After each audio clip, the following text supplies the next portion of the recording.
For 30 years, Daniel tracked the same creature through the Olympic National Forest. 18-inch footprints, DNA that didn't match any known primate, audio recordings of vocalizations that generated electromagnetic pulses, melting circuit boards and draining batteries in seconds. He was close to proving everything. Then the Forest Service stepped in. They didn't just revoke his permits. They systematically erased 30 years of his life. Federal agents confiscated every hard drive, every DNA sample, every piece of evidence he'd spent 3 decades collecting. They forced him to sign legal documents stating his research had yielded nothing, threatened federal prison if he ever spoke about his findings. But it wasn't just the footage they were hiding. It was the discovery of a biological power that would make all our modern cameras and satellites completely useless. We're talking about a natural stealth technology that rewrites the rules of physics and proves humans aren't the apex of intelligence or technology on this planet. We'll get to the how of that later in this investigation. What did Daniel discover that was worth destroying a man's entire life's work to keep secret? And why would they protect a creature that's supposed to be a myth? The answers lie in the weight of choice between scientific discovery and something far more dangerous. The first encounter, 1994. Daniel started as a wildlife photographer, not a cryptid investigator. He'd spent 15 years documenting elk migrations and bear behavior across the Pacific Northwest. Professional, methodical, skeptical of anything that couldn't be measured and cataloged. That changed on October 12, 1994. He was tracking a wounded elk near Lake Cushman on the Olympic Peninsula. The blood trail led him deep into old-growth Douglas fir, where the canopy blocked most of the afternoon light. The forest felt different here, too quiet. An unusual absence of birdsong that Daniel would later learn was a common pattern in these encounters. That's when he found the tracks, 18 inches long, 7 inches wide, 5 distinct toe impressions pressed deep into the soft earth beside a creek. The stride length measured nearly 5 feet between prints. No known animal in the Pacific Northwest left tracks like these. Daniel knelt beside the clearest impression, his photographer's eye immediately cataloging details. The big toe was separated from the others, almost thumb-like. The heel showed a distinct arch. Most disturbing were the dermal ridges visible in the mud. Fingerprints, but massive, inhuman. He made plaster casts of 3 prints, photographed them from multiple angles, measured the gait pattern and stride length. Everything about these tracks suggested a bipedal creature weighing at least 600 pounds, standing over 8 feet tall. But it was what he found 20 yards upstream that changed everything. Dark brown hair clung to the rough bark of a massive Douglas fir, caught at exactly 9 feet above the ground. The hair was rough, almost like wire, too thick for human hair, too long for any animal known to live in the Pacific Northwest. Daniel gathered every strand he could find, putting them in evidence bags like he was working a crime scene. He expected the lab to tell him it was a bear or a stray cow. But 3 weeks later, the results came back with a classification that shouldn't even exist in the Pacific Northwest. We'll look at those specific DNA markers in a moment. Something had brushed against this tree. Something tall enough to leave hair at head height for a creature standing 9 feet tall. As he worked, a sound echoed through the forest that made his blood freeze. It started as a loud, human-like scream that twisted into something between a roar and laughter. Unlike anything he'd heard in 15 years of wilderness photography. The sound seemed to come from everywhere at once, vibrating through his chest cavity. His digital recorder caught 3 seconds before it simply stopped working. Dead. No warning, no gradual failure. What Daniel didn't know was that he'd just experienced something documented in the Bigfoot Field Researchers Organization database. Vocalizations like this appear in approximately 20 to 30% of what BFRO classifies as Class B encounters, audio-only experiences without visual confirmation. His recording would later match acoustic patterns from other researchers in hotspots like the Sierra Nevada and Uwharrie National Forest. The sound repeated twice more, each time from a different direction. Something was moving through the forest, circling him. Something massive enough to snap branches as it moved, but intelligent enough to stay hidden in the dense undergrowth. Daniel packed his equipment with trembling hands. The rational part of his mind insisted this had to be a bear, an elk, some known animal making unfamiliar sounds. But the tracks told a different story.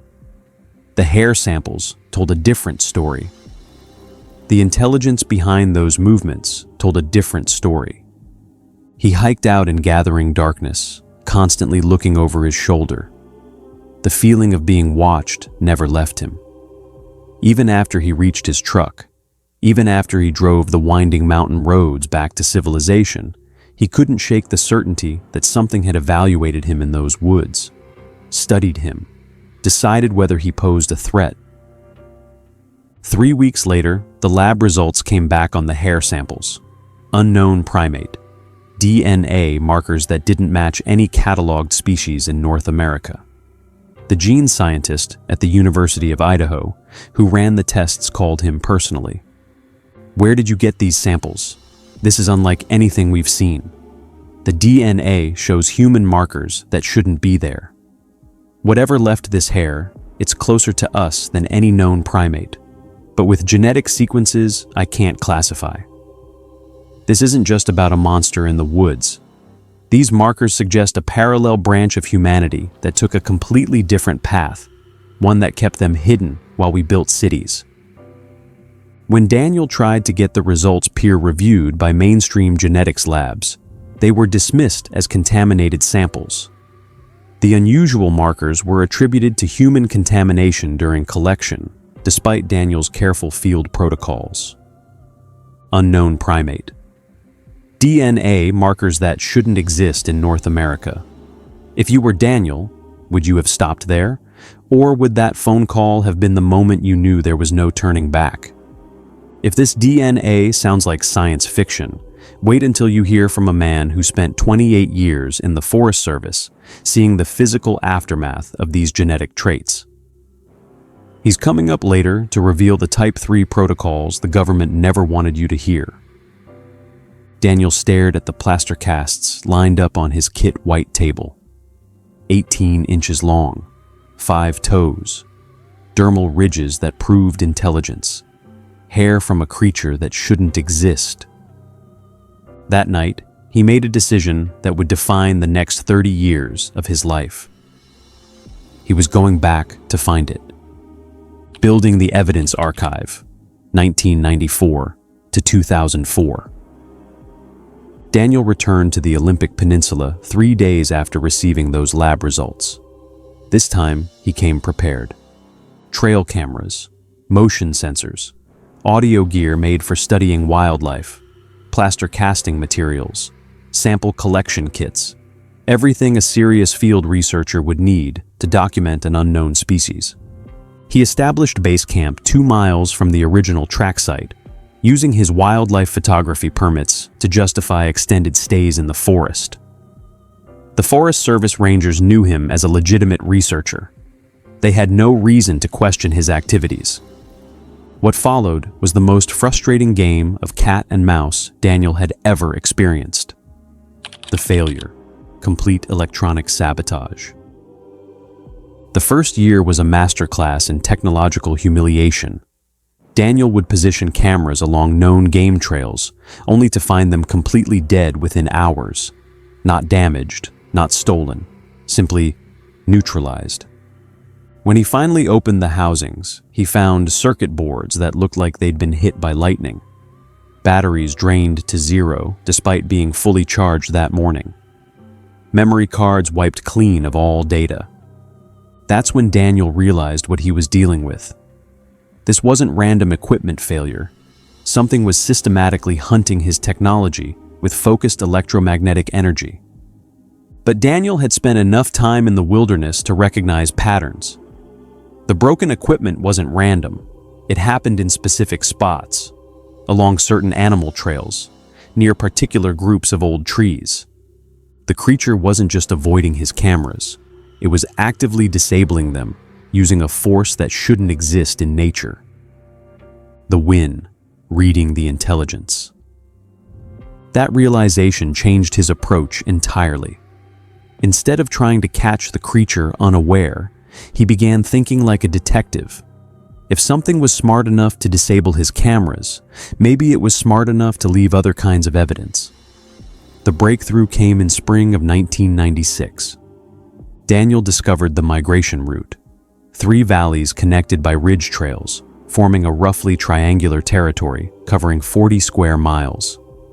The creature moved through this area seasonally, following food sources and water availability. But more importantly, he found proof of intelligence that no animal possessed. Shapes built from river rocks, always placed near water.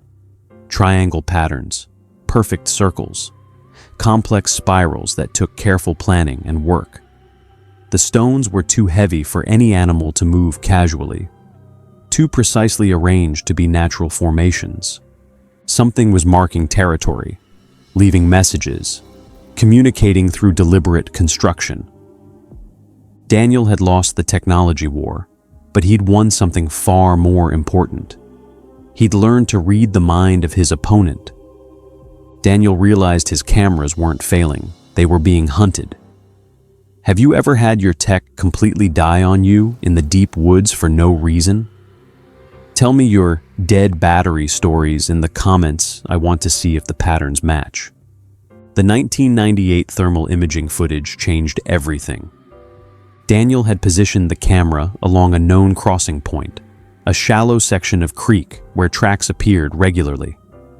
The heat camera turned on at 2:47 a.m., recording an 8-foot figure walking on 2 legs through the water. For 12 seconds, the creature moved directly toward the camera. Massive shoulders, arms that hung past its knees, a gait that was unmistakably upright, unmistakably intelligent. Then it stopped, turned its head directly toward the camera position. Its eyes reflected the thermal imaging like twin mirrors, the tapetum lucidum glowing with an otherworldly brilliance, and simply vanished into the tree line. The footage was clear enough to measure proportions. The creature stood at least 8 feet tall, with a body mass estimated at 600 to 700 pounds. Its movements showed coordination and purpose. This wasn't a bear walking upright. This wasn't a hoax or misidentification. This was something entirely unknown to science. Daniel sent copies of the thermal footage to 3 universities. 2 dismissed it as inconclusive. The third, a primatologist at the University of Washington, requested a private meeting. Dr. Sarah White examined the footage frame by frame, analyzed the gait patterns, studied the proportions and movement mechanics. The gait analysis shows what we call a mid-tarsal break that's consistent with other thermal footage reviewed by primatologists across the country, Dr. White explained. When you see the same biomechanical patterns being documented independently by multiple researchers, it suggests we're looking at a real species, not misidentified known animals. Her conclusion was both thrilling and terrifying. If this is real, it's a type of ape-like creature that walks on 2 legs and has hidden from science for hundreds of years. What this means is huge. But Dr. White also issued a warning that would prove prophetic. Something this intelligent, this elusive, has remained hidden for good reasons. Discovery might not be in anyone's best interest, including yours. Daniel dismissed her concerns. He was a scientist pursuing truth. What could possibly be dangerous about documenting an unknown species? He had no idea that his activities were already being monitored, that certain government agencies had protocols for exactly this type of discovery, that his next decade of research would bring him dangerously close to answers that some people would kill to protect. The evidence archive grew larger every year. More footage, more audio recordings, more physical samples that defied conventional explanation. He was building an airtight case for the existence of North American Sasquatch. He just didn't realize he was also building his own downfall. Daniel was about to capture something that would change him from a researcher to a neighbor. In just a few minutes, you're going to hear the actual syllables of a language that isn't supposed to exist on this planet. The breakthrough years, 2004 to 2014. By 2004, Daniel had transformed from a weekend researcher into something approaching an obsession. He'd invested his life savings into a sophisticated camera network spanning the creature's entire territory. 40 motion-activated units positioned along game trails, water sources, and the geometric stone formations that appeared with increasing frequency. The cameras were military-grade, infrared capability, battery packs designed to last 6 months in wilderness conditions. Each unit transmitted data to a central monitoring station Daniel had constructed in a concealed location 3 miles from the nearest forest road. The investment paid off immediately. Within 2 months, he captured footage of what appeared to be a family group. 3 distinct figures moving together through a moonlit meadow. An adult male, massive and imposing. A smaller female. And something that could only be described as juvenile. Young. Learning. What this meant was huge. This wasn't just one creature wandering the wilderness. This was a family group that could have babies.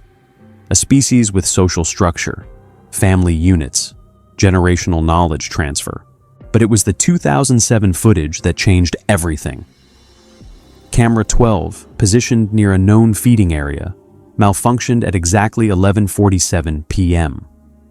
The motion sensor activated, the infrared illuminators engaged, and for 3.2 seconds, Daniel captured the clearest footage of a Sasquatch face ever recorded. The creature had approached the camera directly, deliberately. Its eyes reflected the infrared light like twin mirrors, showing intelligence that was unmistakably aware. The facial features were distinctly primate, but unlike any known species. Heavy brow ridge, pronounced sagittal crest, facial hair that couldn't hide the unmistakable awareness staring back at him. But it was the footage from camera 17 that showed exactly how they disabled his equipment. The video started normally, motion sensor triggered at 2:23 a.m., infrared illuminators engaged. A juvenile creature, maybe 4 feet tall, approached the camera with obvious curiosity. For 47 seconds, it examined the device like a human child discovering a new toy, touching the housing, looking directly into the lens, even making what appeared to be facial expressions at its own reflection. Then an adult appeared at the edge of the frame. Massive, at least 8 feet tall. It approached the juvenile and the camera with deliberate purpose. The adult extended one arm toward the device, not touching it, but holding its hand about 2 feet away from the housing. Then it made a sharp sweeping motion through the air. The screen immediately pixelated. Static lines ran across the image. Then complete electronic death. Daniel retrieved the unit the next morning to find something that defied explanation. The camera housing showed no external damage. The batteries tested at full charge. But every circuit board inside had been systematically destroyed. Not by impact or environmental factors, by something that generated focused electromagnetic energy. The creatures weren't just avoiding his cameras anymore. They were teaching their children how to disable human technology. But it was what happened next that revealed the true scope of their intelligence. Dr. White's warning echoed in Daniel's mind. Something this intelligent had remained hidden for good reasons. But scientific curiosity drove him forward. He had to understand what he was dealing with. The collaboration with acoustic specialist Dr. James Morrison in 2008 revealed communication patterns that challenged everything science understood about primate intelligence. The vocalizations Daniel had been recording for over a decade weren't random sounds. They were structured, patterned, language. Dr. Morrison found at least 47 different voice patterns in the recordings, different tones for different meanings, call and response patterns between multiple individuals. Most scary were the super low sounds below what humans can hear, sounds that could travel for miles through thick forest. The creatures were talking to each other, coordinating movements, sharing information across vast distances. The close encounter of 2011 nearly ended Daniel's research permanently. He was reviewing camera footage at his monitoring station when something large moved through the trees outside. Footsteps, deliberate, approaching. Daniel grabbed his thermal imaging camera and stepped into the darkness. 30 feet away, a massive figure stood motionless between two Douglas firs, 8.5 feet tall, shoulders that spanned nearly 4 feet, arms hanging past its knees. It watched him with the same intelligence he'd seen in the 2007 footage. For 47 seconds, human and creature studied each other across the forest clearing. Daniel's thermal camera recorded every detail: the creature's body temperature, its breathing pattern, the way it shifted weight from foot to foot like a human considering options. Daniel's finger hovered over the camera's zoom function. One button press would give him the clearest close-up footage ever recorded, career-making evidence that would change everything. But then he looked into its eyes. What he saw wasn't the blank stare of an animal. It was recognition. The creature knew exactly who Daniel was, had been watching him as carefully as he'd been watching it. Someone's father, someone's family member, someone who had chosen to approach him with trust instead of fear. Daniel slowly lowered the camera. Daniel had the shot, career-making evidence, but he lowered the camera. If you were standing 30 feet from the discovery of the century, could you have chosen their privacy over your own fame? Then it spoke. Not a roar or a howl, but 3 distinct syllables that changed everything Daniel thought he knew about primate evolution. I'm going to tell you exactly what those syllables sounded like and why they prove we're not dealing with a monster, but a neighbor. Words, deep and guttural, but clearly organized language. Daniel's audio equipment captured them clearly. These weren't just sounds. They were the actual syllables of a language that isn't supposed to exist. If they have a language, they have laws, history, and a way of life that has operated right under our noses for centuries. The creature turned and walked away, disappearing into the forest with movements that were graceful despite its massive size. Daniel stood frozen for 20 minutes, processing what had just happened. He'd had the shot, the proof, the evidence that would have made him famous. But he'd chosen to protect someone's privacy instead. That choice changed him from a researcher into a neighbor. And the cost of that choice would define everything that came next. The weight of choice. Daniel stood in that clearing for 20 minutes, the creature's words echoing in his mind. In that moment, the investigator died, and the neighbor was born. The creature's deliberate approach that night forced him to confront an uncomfortable truth. He wasn't studying an animal, he was studying a person. For 17 years, he'd approached this as a scientific investigation. Document the unknown species. Gather proof. Show the world it exists. But now he understood what he was really doing in those woods. The structured language patterns Dr. Morrison had identified weren't primitive grunts. They were sophisticated communication between thinking beings who had chosen to remain hidden from human civilization. Daniel spent months reviewing every piece of evidence he'd collected. The rock patterns weren't territory markers. They were art, expression. The shelters weren't animal dens. They were homes built by families who valued privacy and safety above all else. The electromagnetic interference with his cameras wasn't accidental. The creatures possessed technology or abilities that could disable human electronics. They were actively protecting themselves from discovery, which meant Daniel's entire research project was spying on them in a huge way. The burden of what he now knew kept him awake for weeks. Every trail camera he'd set up was like a spy device, watching a family that never agreed to be watched. Every audio recording caught private talks in a language humans weren't supposed to understand. He was violating the basic rights of an intelligent species. Beings who had successfully avoided human contact for centuries, who had built a sustainable society in the deep wilderness, who had raised children and created culture without interfering with human civilization. Dr. White's warning finally made sense.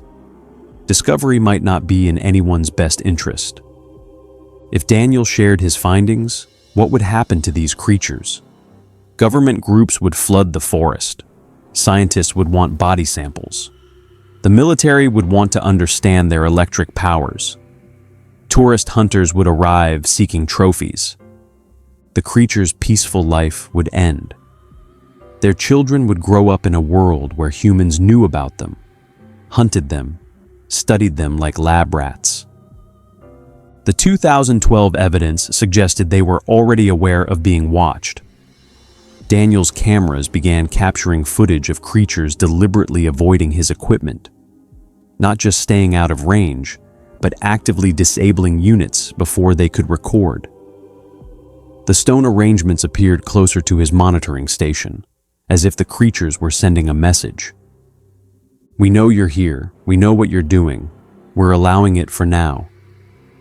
The protective behavior became more obvious as Daniel's research continued.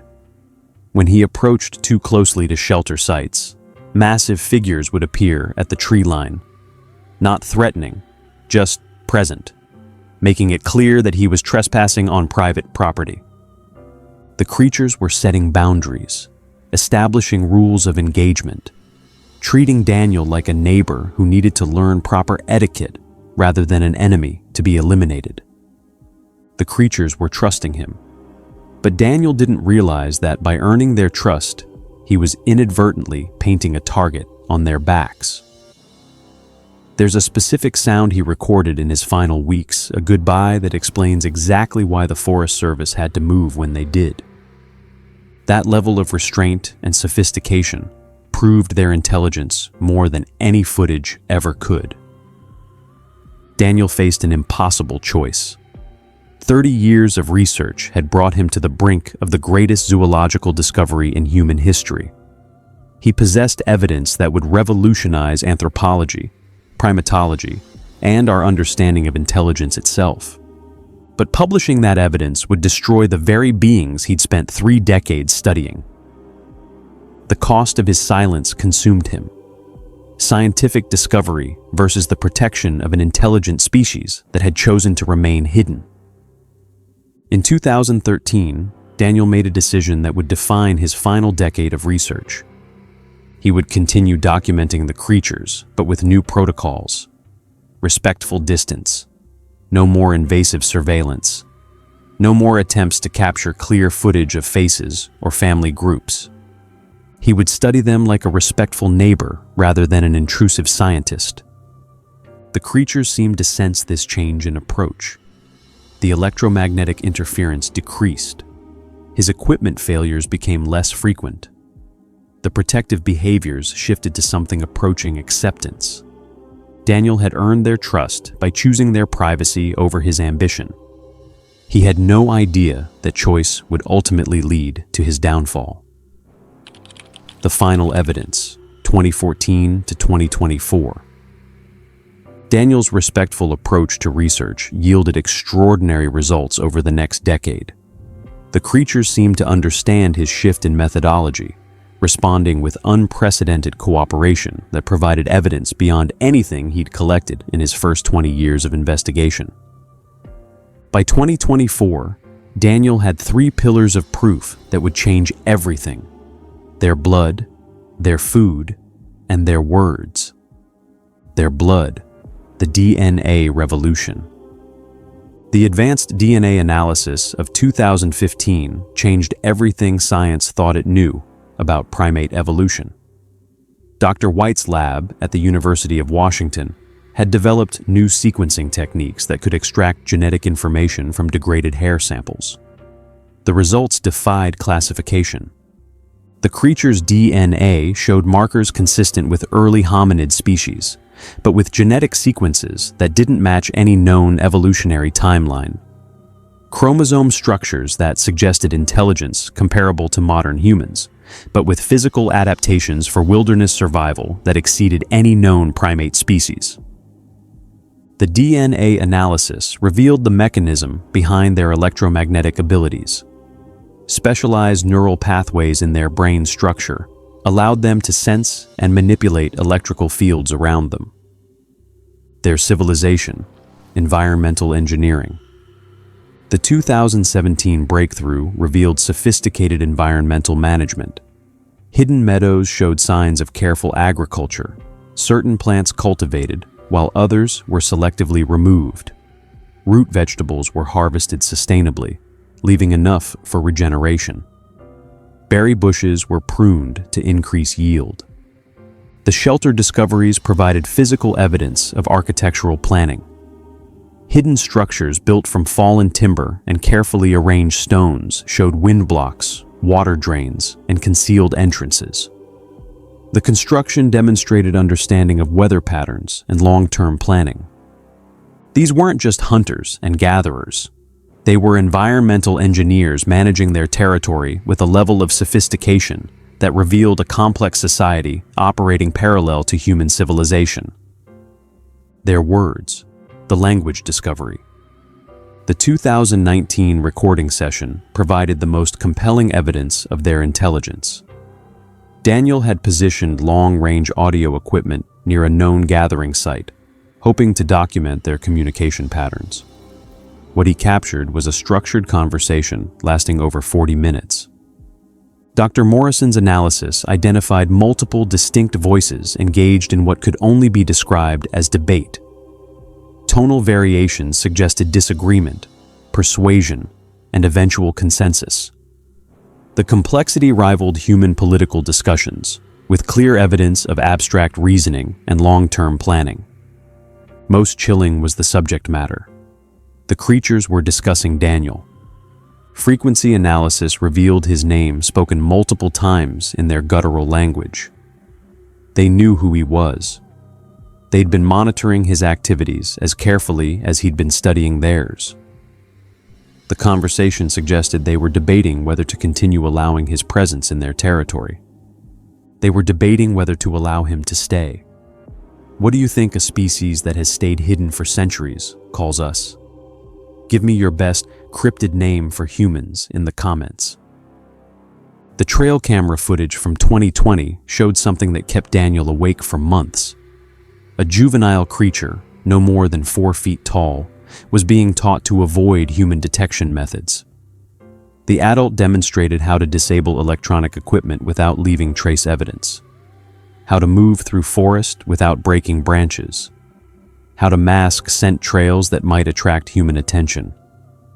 They were teaching their children to hide from civilization, passing down survival knowledge that had kept them secret for generations. Daniel realized he was witnessing the education system of an entire species dedicated to avoiding human contact. The government takes notice. The university anthropologists who reviewed his evidence in 2021 were unanimous in their assessment. This represented the most significant discovery in the history of human evolution. Evidence of a parallel hominid species that had developed technology, language, and social structures completely independent of human civilization. Dr. Elena Rodriguez from Stanford's anthropology department summarized the implications in terms that chilled Daniel to the bone. If this species exists, it completely changes what we know about intelligence, evolution, and where humans fit in nature. Finding them would change all our laws about protecting land and who gets to use the wilderness. The government agencies began showing interest in 2022. Subtle at first. Questions about Daniel's research permits. Inquiries about his findings from officials who claimed to represent various federal departments. Daniel prepared his final documentation package in early 2024. 30 years of evidence compiled into a comprehensive report that would revolutionize multiple scientific disciplines. DNA analysis proving the existence of an unknown hominid species. Audio recordings of structured language, video evidence of tool use and environmental engineering, behavioral studies documenting complex social structures. He was ready to publish findings that would change the world, and his timing couldn't have been more dangerous. The BFRO database showed that 2025 had produced a surge of credible Class A sightings across 7 different states from Pennsylvania to Michigan to Idaho. Daniel's 30-year study was being validated by a new wave of witnesses, all reporting the same behavioral patterns he'd documented. The creatures seemed to sense what was coming. The final audio recording, made just weeks before the Forest Service intervention, captured something that haunts Daniel to this day. A long, mournful call that echoed through the forest for nearly 10 minutes. Not communication between individuals, not territorial marking, something that could only be described as goodbye. They knew their hidden world was about to end. The Forest Service intervention. The call came at 6:47 a.m. on March 15th, 2024. Daniel was reviewing audio files from the previous night's recording session when his phone rang. The voice on the other end was crisp, professional, and utterly final. Mr. Daniel, this is Regional Supervisor Janet Morrison with the Olympic National Forest Service. Your research permits have been revoked effective immediately. You have 72 hours to remove all equipment from federal land. Daniel stared at his computer screen, where 30 years of evidence files were organized in neat folders. You're revoking my permits based on a species you claim doesn't exist? My permits are valid through December. We've put new rules in place for your research area. We've decided that you staying there is a major threat to the forest and the rare animals living in it. The explanation made no sense. Daniel had been documenting creatures that didn't officially exist. How could studying a mythical species threaten endangered wildlife? I'd like to review the specific environmental concerns. Perhaps we can modify my research methods to address any issues. That won't be possible.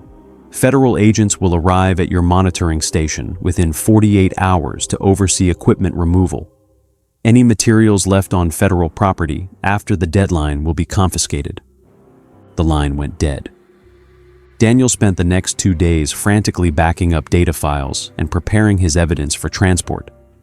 The sheer volume of material, 30 years of footage, audio recordings, DNA analysis, and behavioral documentation required multiple trips to move everything to secure storage. On March 18th, they arrived. 6 federal agents in unmarked SUVs, accompanied by Forest Service rangers and technical specialists carrying electronic equipment. They established a perimeter around Daniel's monitoring station before he could finish packing his final load of cameras. The lead agent, who identified himself only as Special Agent Collins, presented documentation that made Daniel's blood run cold. Under the Endangered Species Act and national security rules, all research materials from your monster investigation are being taken by the federal government for review. National security? I'm studying animal behavior. How does that threaten the country? Agent Collins didn't answer. Instead, He directed his team to begin systematic confiscation of everything Daniel had spent 3 decades collecting. Hard drives containing terabytes of footage, audio equipment with irreplaceable recordings, DNA analysis reports from multiple universities, plaster casts of tracks, hair samples, behavioral observation logs, camera equipment worth hundreds of thousands of dollars. The tech experts worked with scary efficiency, using electronic devices to scan Daniel's equipment for hidden data. They found backup drives he'd forgotten about, memory cards concealed in camera housings, audio files stored on devices he hadn't used in years. Nothing escaped their search. "You can't just steal 30 years of research," Daniel protested. "I have documentation proving the existence of an unknown species. The scientific community has a right to this evidence." Agent Collins finally looked directly at him. "Mr. Daniel, you have 2 choices. Sign this non-disclosure agreement, acknowledging that your research never yielded any significant findings, or face federal prosecution for violation of the Endangered Species Act, illegal surveillance on federal property, and potential national security violations." The non-disclosure agreement was 12 pages of legal language that essentially erased Daniel's life work. By signing, he would agree that his 30-year investigation had produced no evidence of unusual species. He would be legally prohibited from discussing his findings, publishing research, or returning to the Olympic Peninsula for any purpose. Breaking the agreement meant huge fines and federal prison. "What happens to the creatures?" Daniel asked. "What creatures, Mr. Daniel? According to this agreement, you found nothing unusual in 30 years of wildlife photography."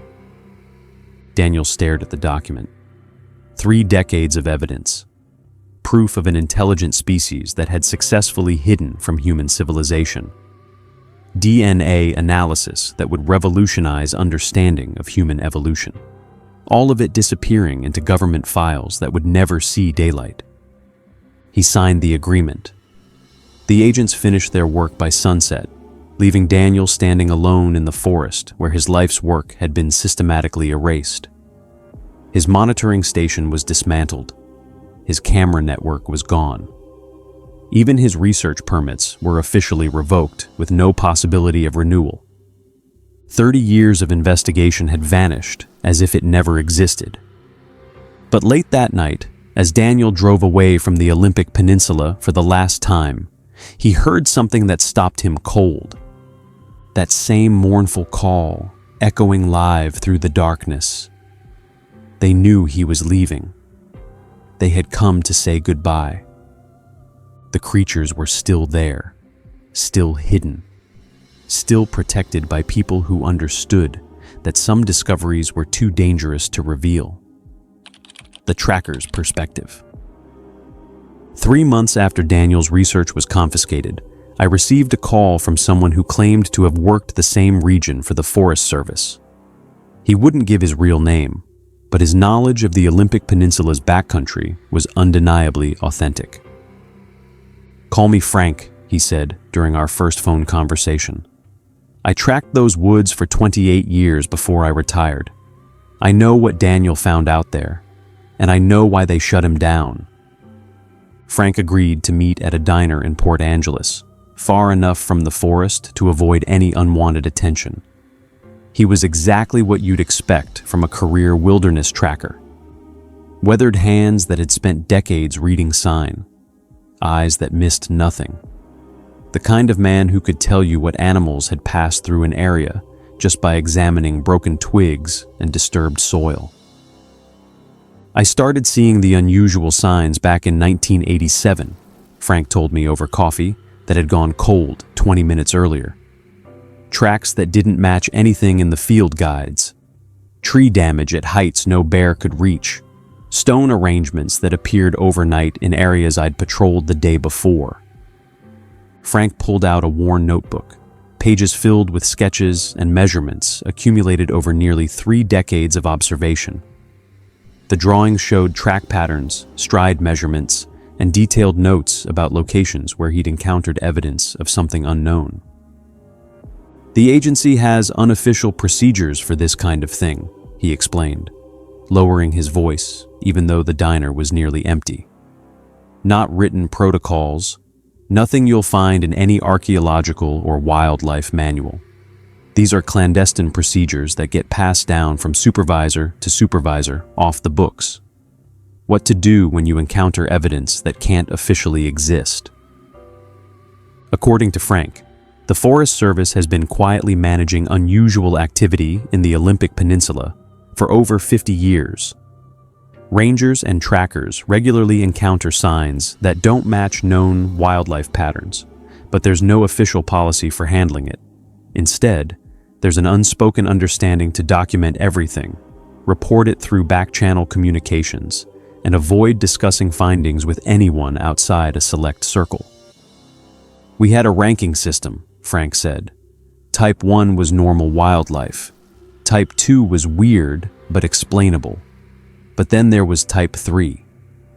Frank paused, glancing around the empty diner. There's a specific radio code we use, Charlie Tango 3. When you hear those 3 letters over the frequency, every ranger listening goes dead silent. No chatter, no questions. You just acknowledge and wait for orders. He leaned forward, lowering his voice further. I heard Charlie Tango 3 exactly 7 times in 28 years. Each time, someone had found something that officially didn't exist.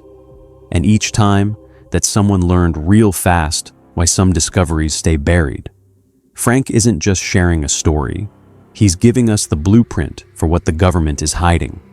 Next time you see a permanently closed road with no explanation, you'll know exactly which protocol is in play. Charlie Tango 3, a code for things that officially don't exist. If you've ever worked for a federal land agency and heard a code you couldn't find in the manual, now is the time to share it. We're looking for patterns. Frank paused, stirring his coffee thoughtfully. Of course, it's not just happening here in the Olympics. Last year alone, I heard through old ranger networks that similar Type 3 reports have been spiking in places like the Idaho Panhandle and the Pennsylvania wilds. Hell, a ranger buddy of mine in Idaho told me they've had 3 Charlie Tango 3 incidents just in 2024, all involving the same kind of electromagnetic interference Daniel was documenting. Whatever Daniel was finding out here, it's got relatives across the country, and they're all being handled the same way. Frank's first Type 3 incident involved an object that shouldn't have been physically possible to move. Frank's expression darkened as he described his first Type 3 encounter in 1994. I was checking on a maintenance road we used for equipment access about 15 miles into the backcountry. Road had been clear the day before when our crew passed through. But that morning, there was a boulder blocking the entire path. Had to be at least 2,000 pounds. Perfectly round, smooth like it came from a riverbed, but the nearest water was 3 miles away. The boulder sat exactly where the road narrowed between 2 Douglas firs, making it impossible for vehicles to pass. Frank called his supervisor to report the obstruction and request heavy equipment to move it. My supervisor drove out personally to look at the situation, took one look at that boulder, then looked at me like I'd seen something I shouldn't have. Told me to turn the truck around and forget the road existed. Said it was going to be permanently closed for environmental reasons. Frank never saw paperwork documenting the road closure. It simply disappeared from all Forest Service maps and maintenance schedules. When he asked about it weeks later, his supervisor claimed they'd never discussed any boulder obstruction. That's when I learned about Type 3 protocols, Frank said. Some things you document, some things you report, and some things you pretend never happened. Daniel's research area had been classified as Type 3 since the early 1990s. Every ranger working that sector knew to watch for unusual activity and report anything significant to regional supervisors. When Daniel began his systematic investigation, the agency was already monitoring his activities. They let him continue because his research was actually useful, Frank explained. Daniel was documenting behaviors and patterns we'd been seeing for decades, but couldn't study officially. His cameras were providing evidence the agency needed, but couldn't collect through normal channels. The arrangement worked for 20 years. Daniel gathered proof while the Forest Service kept believable doubt. If his research proved the existence of an unknown species, the agency could claim they were unaware of his findings. If he failed to find conclusive proof, the mystery remained safely hidden. But Daniel's 2024 preparation to publish his findings changed everything. The agency couldn't let that information go public, Frank said. Not because they don't believe it's real, because they know exactly how real it is. Frank's revelation was chilling. The Forest Service hadn't shut down Daniel's research to protect the ecosystem from human intrusion. They'd intervened to protect the creatures from human discovery. These beings have been sharing the forest with us for generations, Frank explained. They've never posed a threat to human visitors, never attacked campers or hikers. They've maintained their privacy through intelligence and restraint. But if the world knew they existed, that peaceful coexistence would end immediately. The government's position was brutally pragmatic. Some mysteries are meant to remain hidden. Some discoveries pose greater risks than benefits. Some truths are too dangerous for public consumption. Daniel's 30 years of research proved these creatures exist, Frank said as our conversation ended. The agency's intervention proved they're worth protecting, even from the truth. What really happened? The Forest Service's intervention wasn't about environmental protection. It was about controlling information that could fundamentally reshape human civilization. Think about the implications if Daniel's evidence became public. 30 years of documentation proving an intelligent species has been living parallel to human society. DNA analysis showing evolutionary pathways science doesn't understand. Technology that can disable electronics through electromagnetic manipulation. The legal problems alone would be huge. If these creatures possess human-level intelligence, they would qualify for protected status under international law. Their land claims would beat existing land use agreements. Logging operations would halt. Development projects would face permanent injunctions. Entire sections of the Pacific Northwest would become off-limits to human activity. But the deeper concern involves what these beings represent. Their successful concealment for centuries suggests capabilities beyond current human understanding. Their electromagnetic abilities hint at technology we can't replicate. Their sustainable society offers solutions to environmental problems we haven't solved. Daniel's research threatened to show humanity's limits while revealing a species that had already solved problems we're still fighting with. The government's response was predictable. Classify the evidence. Silence the researcher. Maintain the status quo that keeps humans believing they're the dominant intelligence on Earth. Daniel continues his research in secret, using equipment purchased with his retirement savings.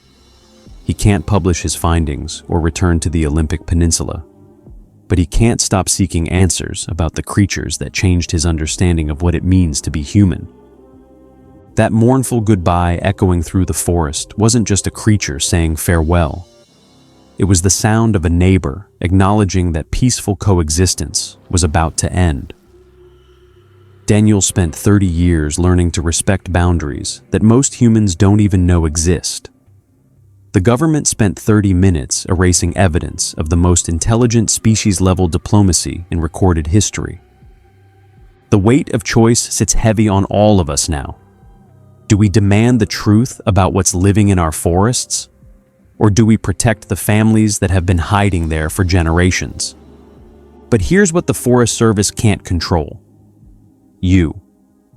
If you've had encounters in national forests that officials told you to forget, if you found evidence that disappeared from your possession, if you've been warned away from certain areas without explanation, your story matters.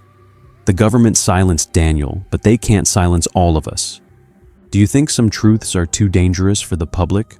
Or is it time for the Forest Service to come clean? Let's settle this in the comments. Share what happened to you in the comments. Not for fame or clicks, but because these creatures deserve neighbors, not hunters. Daniel chose protection over glory, but not every researcher made that choice.